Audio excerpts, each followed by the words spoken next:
But the investigation found that this officer may have been using this technology to benefit himself and his other job. Oh. Flock cameras, always watching, tracking, a tool built on trust.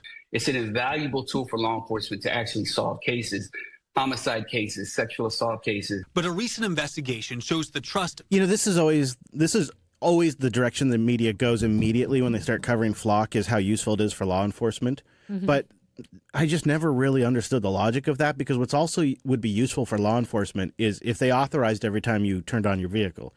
Also, it'd be very helpful for them if you had a microphone in your house, so that way if there's domestic abuse, they can respond a little bit faster. I mean, think of it, they'd save lives after all. And, you know, you could just continue this line of logic. Like, where do you draw the line at? Because right now I feel like tracking me everywhere I go and knowing my routes and what my routines are and which vehicles I'm driving to which destinations at what time, I feel like that sort of crossed a line. Oh, that's a good reason to get a new car. Yeah. Always keep them guessing.